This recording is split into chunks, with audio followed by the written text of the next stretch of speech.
Mee akkaataa kanaan yaada. Barataan guyyaa hunda hirriba dhabuun dubbisaa bula. Yeroo qabu fayyadamuu danda'utti sa'aatii dheeraadhaaf barreessa. Garuu qormaata irratti waan dubbise eegatee qabxii gadaanaa galmeessa.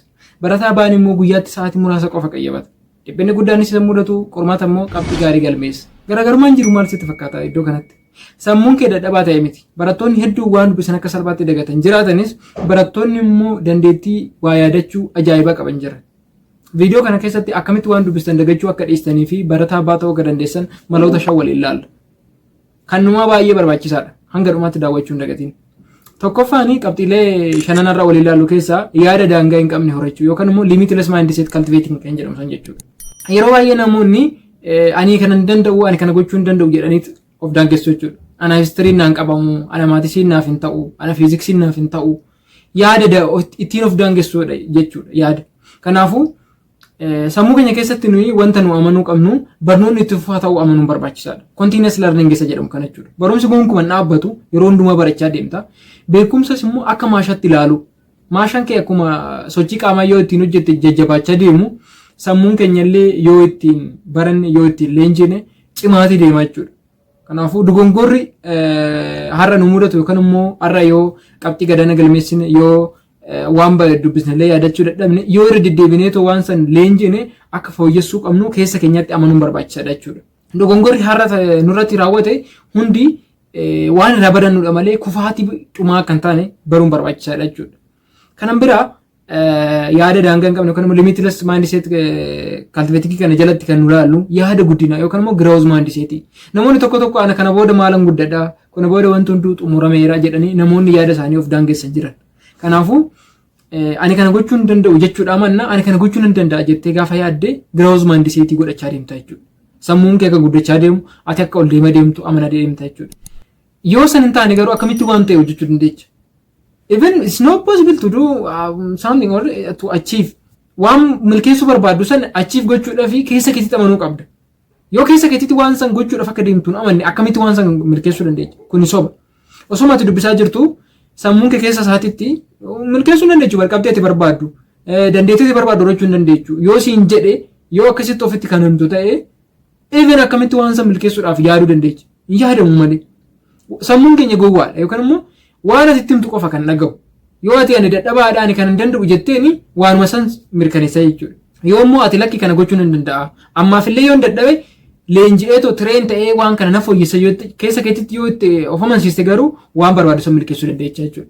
Kanaafuu ani irree garatti ga'umsa hin qabu. Ani histirii irratti ani fiiziksii irratti jettee akkasitti of daangessuu caalaa osoo hin shaakalee garuu hojjechuu hin danda'a jettee of jajjabeessuun barbaachisaadha jechuudha. Kanan biraa waan nama ajaa'ibu keessaa jechaan tokko hin jira. Pablo Picasso asirratti maal jedha? Good artists copy, great artists steal jedha. Artistoonni ciccima gaariin copy godhu, artistii cimaan garuu hin hataa jedha ogummaa nama biraa. Kana jechuun maal jechuudha? Ogummaa nama biraa nama jala hattee hojjetu osoo hin taane waan fooyyee qabu gaafa agarte fudhattee kee taasifatta jechuudha. Yeroo tokko na yaadadha freshmaanii gaafa barannu saayikooloojii barachaa jirranna saayikooloojii irratti kuizii kilaasitti qoramnu. Kuizii kilaasitti gaafa qoramnu hiriyaa kiyya wajjin nan taa'ee jirru mucaan 5 fidee ani 3 fide isaa gadiin fide. Manatti immoo maal yeroo biraa waliin qo'annaa nan qo'achiisa. Achumaani akka hanqinni wayiin irra jiruun argee jechuudha. Yeroo kan namatu qo'achiisaa inni 5 fidee ani 3 fiduun kiyya waan ta'e yeroo dubbisu waan ta'e akka narra fooyyee dubbisu. Sammuun keenya wal darbee osoo hin taane yeroo dubbisu narra mala wayii akka beeku naa gale. Kanaafuu maalan godhee doormitti galle har'a laabrariitti dubbisnaan jedhee. Akkam naan jedhe sila laabrariitti dubbisnee beeknaan jedhe laabrariitti dubbisnaa wal bira moonteenyu ani si fuulduran taa'an jedhee. Ishii jedhee mucaawwan ani gochaa jiru hin beeku. Wal fuuldura teenyee ani dubbisaa tan jira innis dubbisaa jira. Ani kitaaba qaxaqaxee fuudhee peejii 30 naamina dubbiseera. Hoggaanis ilaaluu inni peejii 2-3 bichaara jira. Maal gochaa jirtaatiin jedhee. Ati maal gooteen aan jedhe ani peejii baay'ee dubbiseen jedhee. Sii qaba mataa oolu siinaan jedhe beekatu manatti qosesim jedhe. Yoona deebi'ee ilaalu edaa mucaan waan dubbisaa jiru sirriitti qaaccessee waan dubbisaa jiru ifa ta'eefiitti kan deemaa jiru. Ani garuu irra baddaa nan beekaa waan hin beekne immoo jira jechuudha. Gaafa kana booda dubbisa kiyyan jijjiiran jedhe. Daqiiqaa baay'ee peejii muraasa qofarratti fixuu qaba jechuudha argisan. Garmittiin fooyyessee duraanii sirriittis hin beeku hundas immoo wallaalu. Xiqqoo nan beekaa hunda immoo hin beeku. Yuunivarsiitii immoo hunda hin beekne taanaan fatanaa hojjechuu hin dandeenyu. Fatanaan diippilii yoo dhufe duqeetii taata jechuudha. Kanaafuu maaliin fooyyessee sarara ilaalee tooni kana booda irra oma tokko irra kaadheen darbu waan dubbisan sirriitti adda baasee qaaccasee sanan deema jedhee daqiiqaa 20-30 peejii takka afaan kennuu jammaree jechuudha. Sana booda yeroo immoo gubballaa qabna ture barasan. Lola fakka'aa ture, barattoonni barumsa barachaa turre, barumsa dhaabnee taa'aa turre.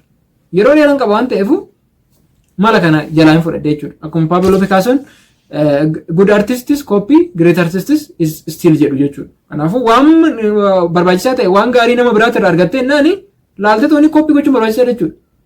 Yoo garmalee nama cimaa taate immoo still goota jechuudha. Qabadhee dhaqee laabireeriitti wajjin dubbisan jedheeni fuula isaa tan taa'ee dubbisee akkatti dubbisuun laalee hanqina kiyya naaf fooyyeffadhee sana booda gireedii keenya irratti qabxii wal fakkaataa finne jechuudha simisteera irratti. Naannoo 3 fide inni xiqqoo ishii 3 maal fide na caala jechuudha isa irrattis. Haa ta'u gaani sila fooyyeffadhe kana agar fiduu hin danda'a jechuudha sila. Kanaafuu waan gaarii ta'e giroos maandiseetii qabattee tooni nama biraatirraa laaltee waan sirreessu qabu sirreessuun barbaachisaadha jechuudha. Caluma jettee kiyya wanni sirreeffamu hin jiru waan kanaan danda'u jettee maandiseetii keetitti limiitii gootee jennaani ooma fooyya'uu hin dandeechu jechuudha. Kanan biraa kufaatii fi gufuun jireenya keessatti mudatu kan horsi guddisu ta'uu amanuu. Yeroo tokko namoonni tokko gaafa jireenya keessatti qorumsitti baay'ate, gaafa kufaatiin isaan mudate, gaafa rakkatan, gaafa karaa maatiitiin gara hiriyootatiin gara obbolaatiin dhiibamanii akka addunyaa dhumaatti fakkaata. Kun garuu miti. Kufaatiin fi gufuun jireenya keessatti sitti baay'atu si guddisuudhaaf akka dhufu. Namoonni baay'een har'a iddoo guddaatti agarru kufaatii baay'ee keessa akka darban. Nama biraatii miti nama tokko fakkeenya isin fudhadhe. Jaakma isa abbaa Alibaba Chaayinaa hundeessan jechuudha. Alibaba Group kan jedhamu e-commerce kan hundeesse Jaakman. Jaakmani si'a 4 ol barumsa kufeera. Si'a 10 ol Harvard University gaafa apply godhu fail jala godhaniiru. Si'a baay'ee namni addunyaa keessatti jireenya isaa keessatti baay'ee kufaatiin isa mudate namoota mudatan keessaa tokko Jaakman jechuun dandeenya. Jaakman garuu booda osoo abdiin kutatini haga biliyeenera ta'utti haga namoota baay'eedhaaf fakkeenya ta'utti gahee jechuudha. Kanaafuu kufaatiin fi gufuun jireenya keessatti nutti baay'atu ol nu guddisuudhaaf akka dhufe beekuun barbaachisaadha jechuudha. Limiitii ofitti kaa'uun hin barbaachisu jechuudha. Kan biraa hiriyoota ol guddattuuf si gargaaran waliin ta'u. Namni yeroo baay'ee ofiisaatti jijjiiramuu barbaade hiriyoonni isa faana jiran garuu hoomaa jijjiiramuudhaaf fedha hin qabne yoo ta'e ofirraa kutuun barbaachisaadha jechuudha.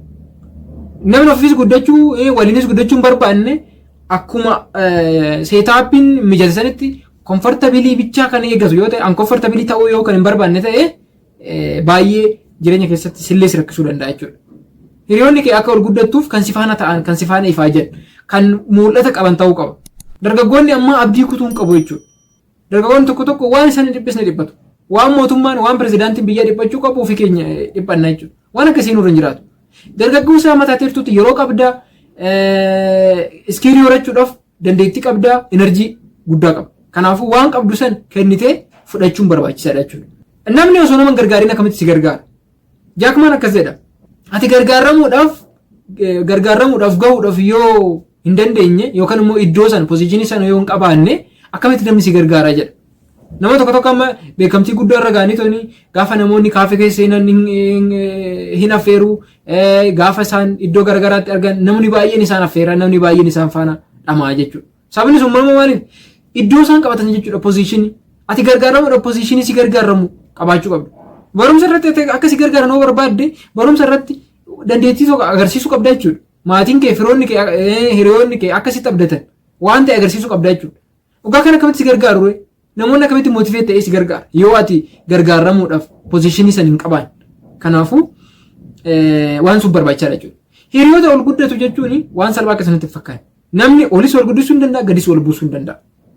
Hiriyaa gadheen iddoo araadatu wal oolchiti hiriyaa gaariin immoo iddoo boru itti wal guddatan wal oolchiti jechuudha. Jiimroon akkas jedha. Hiriyoota kee shannatti himi ani immoo eenyu akka taate sittan himaa jedha. Eenyummaan kee hiriyootaati wajjin oltu wajjin hin murteeffama jechuudha. Mee yeroo tokko dhiibbaa sirriitti qabaachuu dhiisuu danda'a hiriyoonni kee yaadonni namoota biraa.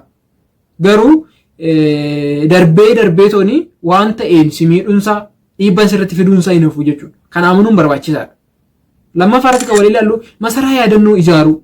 Maal jechuudha? Waan yaadachuu barbaaddu murteessuu fi filachuun murteessaadha. sammuun keenya akka nuyi itti himnu yookaan immoo akka nuyi xiyyeeffannoo kennu kan barbaadu nurraa waa eegaa jechuudha. Akka nuyi kinoo kana yaadadhu kana immoo yaadatin jennee murteessinee itti himu. Addunyaa ammaa irra jiraannu kana keessatti namoota jaarraa 12ffaa keessa turan waggaa 300 jiraatanii kan hin arganne guyyaa tokkoon informationii gara sammuu keenyatti yaa oola. Addunyaa nama keessa jiru kun baay'ee informationii vaastii qaba. Kanaafuu namoonni jaarraa 12ffaa keessa turan kan waggaa 300 keessatti hin arganne nu guyyaa tokkoon arganne jechuun sammuun keenya maneej gochuudhaaf itti ulfaata. Maneej gochuudhaaf waan sammuu keenyatti ulfaatuuf kan yaadachuu barbaannuu fi murteessinee itti himuun barbaachisaadha jechuudha. Distraakshinii fi deluujiin sooshaal miidiyaa garagaraati irratti jiru amma baay'eedha. Akkamitti yaadachuu dandeenya jedhanii barattoonni koomentii irratti gaafii baay'ee na gaafatu jalatti. Kanaaf viidiyoo kana hojjechuun kan barbaachiseefu. Yaadachuudhaa fi waan yaadachuu barbaaduu fi waan yaadachuu hin barbaanne sammuu keenyatti himuun barbaachisaadha. Sammuun keenya odeeffannoo guyyaatti yaada 60,000 ol ta'antu itti dhufaa oola. Kan hunda fiigaa raawwatu godhee hin danda'u. Sammuun keenya akka maraanne irraa of eeguudhaaf maal godha? Odeeffannoo muraasa qofa irratti xiyyeeffata. Yoo nuyi waa'ee amantaa kan xiyyeeffannu ta'e waa'ee amantaa bichaa nuuf fida. Yoo nuyi waa'ee qoosaa kan xiyyeeffannu ta'e waa'ee qoosa entertainmentii bichaa. Nuyi educational content irratti kan xiyyeeffannu ta'e isa nuuf fida. Sababni isaa maaliifi sammuun keenya odeeffannoo baay'ee nutti baay'ate gara maraachuutti gara dhiphachuutti waan deemuufu odeeffannoo kallattii muraasan hordofaa jechuudha. Isa immoo kan godhu sammuu keenya keessa niwuroonni jiru jechuudha. Neural activity warri godhan reticular activation system kan jedhu kan hordofaa jechuudha. Odeeffannoon konsuum gochaa jirru waan nu barbaannu walitti dhufamuun dhufu. Waan nu barbaannu kan gara keenyatti dhufu. Milkii barbaadda taanaan ol guddachuu barbaadda taanaan waan isa fakkaatu hordofu. Jireenya keessatti immoo gara fuulduraattis fooyya'uun barbaaddu taanaan qoosaa hordofu, entertainmentii hordofu. Waggaa 10 waggaa 15 booda bakka jirtu agartaatu iyyuu. Yoo immoo gara fuulduraatti guddachuu barbaaddu immoo odeeffannoo sirriidhaa fi siif fayyadan hordofu. Har'aaf jijjiiramuu dhiisuu dandeechi. Waggaa 10-15 har'aa dhufu waan isaatu laalta. Kanaafuu waan yaadachuu dandeenyu itti himuun yookaan immoo akka xiyyeeffannoo kennu itti agarsiisuun barbaachisaadha jechuudha. Odeeffannoo caaluma jettee dhaga'uu caalaa sammuu kee keessatti waan isa wal fakkaatu walitti dhufne fi maayindi maappingi illee akka sammuun keenya meemoriin keenya improve ta'uuf nu gargaara jechuudha. Waan dubbisaa jirtu sun ifa siif ta'u malee bira hin darbin. Akkuma duratti jedhe yeroo tokko waan beeknu wayii nutti fakkaata garuu osoo hin beekin bira dabarra. Yeroo baay'ee waan dubbisaa jirru yommuu xiqqishuu ishii beeknurra yeroo sun hin beeknu nu wayii kana maalifan jedhe. Waan xiqqoo beeknu wayii waan sirriitti beeknu nutti fakkaate osoo addan baafatiin bira dabarra. Qoromsa irra gaafa geenye wayyoo eessanuu dhufare. Garuu waan hin beekne yoo ta'e immoo waan kanaan sirma hin beeku waan ta'eef takka takkaan dubbisee adda baasa jenneet qo'annaa jechuudha. Kutaa 11tti wanta akkanaatiin na mudate. Kutaa 11 barachaa jirra. Barnoonni keemistirii iddoo wayii kaalkuleeshinii qaba. Kaalkuleeshinii akkasii salphaadhaan nan beeka baay'ee sin dubbisa. Akkanuma irra kakkaadhee dubbisa. Qoromsaan seenaa qoromsa irratti takka takkaan isteep isaa barreessaa hojjedhaadha qoromsichi. Ani waan akkasiin dhufa dheeyyaan qabxii kiyya baay'ee narraa hir'isiisa jechuudha. Gaafa kana maalan godhee kana booda wanta kana akkanatti irra deddeebi'uun qabuun jedhe. Waan dubbisaa jiru waan nan beeku soo ta'e irra deebi'ee akka nama hin beeknetti dubbisuun qaban jedhe. Baay'ee sammuun keenya yeroo baay'ee kan akka hin guddanne nu daangessu keessaa waa wayii nan beeka jedhanii yaadudha. Waa wayii nan beeka jettee gaafa yaaddu irra deebiteen dubbistu.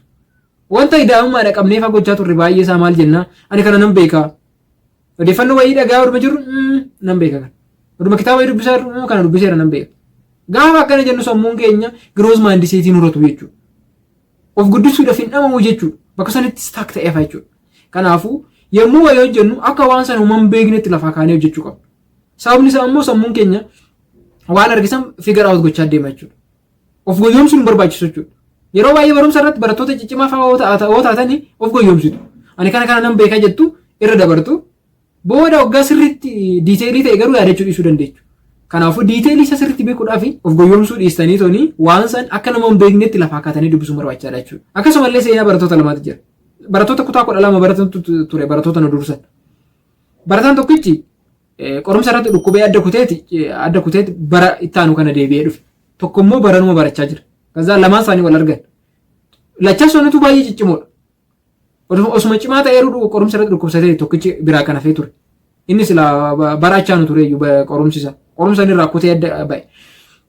Kazaa moodelii waggaa qoromanii moodelii barataan haaraa barana barachaa jiru sun qabxii guddaa galmeessee kan irra deebi'ee sun immoo qabxii gadaana galmeesse. Kazaa dhaqee tanan gaafadhe. Silaa sillachuun hojjettu akkamitti barataan sun si caalee haa akkamitti qabxii gadaana fiddeen jedhee gaafadhe. Ani yeroo san kutaa 11 baradhaa isaan kutaa 12. Gaafa kana maal naan jedhee ani yommuun dubbisu bara darbees dubbiseera waan ta'eefu kana beeka dheetan bira darbaa ture. Inni garuu Ani beeku waan ta'eef takka takkaan diiteelii isaa dubbisaa ture jedhe. Kanarratti waan ta'e hubattanii ture tayyaan. Waan wayii yeroo jalqabnu beeka jennee jalqabuu hin qabu. Akka nama hin beeknetti haa dubbisu. Osuma beeknu soo ta'e diiteelii isaa barachuudhaaf akka nama hin beeknetti. Kitaaba kanarra beeknus, fiilmii kanarra beeknus akka nama hin beeknetti bakka injoo yaa goonu. Of daangessuu hin qabnu kana beeka jennee tuni. Yeroo baay'ee haasa'u waan yoo ta'e haasa'a nu beeknu namni biraa waggaa dhufee nutti haasa'u addaan kun jechuudha. Namni sun akka haasa'een xumurrellee. Kana nan beekannee adda kun jechuudha. Waan akkana nurra hin jiraatu. Akka nama beeknetti caaluma inni dhaggeeffannee sana boodallee waan akkana ture akka beeknutti itti deebiin barbaachisaadha jechuudha. Dubbisa irratti illee akkasuma jechuudha. Kanaafuu kana sadaffaratti kan walii ilaallu odeeffannoo changi guutee xiqqeessitee qabachuudha. Odeeffannoo vaastii ta'e odeeffannoo baay'ee ta'e walitti artee gaafa ta'e sammuun keenya yaadachuu irratti tulfaata. Effektiivሊ sammuun keenya akka wayii yaadatuu fi odeeffannoo isa bal'aa ta'e xiqqeessinee chankii goonee qabachuun barbaachisaadha jechuudha. Changi gochuun waan addaati miti. Odeeffannoo caccabsinee tooni bakka tokkotti xiqqeessinee qabachuu jechuudha. Odeeffannoo bal'aa ta'e. Sammuun keenya odeeffannoo bal'aa ta'e wajjin dhiphachuu irra odeeffannoo xiqqishuu ta'e salphumatti qabachuu irra filata. Afuraffaratti kan walii ilaallu dammaqeen san qayyabachuu. Simuudhaan beeku barattoonni qayyabachaa jiru osoo jedhanuu yommuu rafan. Dormii keessas haa ta'u maatii birattis osuma dubbisaa jedhanuu kitaabarra yommuu rafan. Waan akkasii simuudhaan beeku. Dammaqeen san qayyabachaa jiran. Miimoorii sammuu keenyaa akka dabalu qofaa miti. Dammaqeen san qayyabachuun kan nu gargaaru. Dubbisnee yommuu raawwanne illee akka riilaaksii taanu. Namni dubbisee raawwatee fuulli isaa baay'ee irratti badii gaafa gadi ba'u kun seeraan dubbisaan turre jechuudha duras.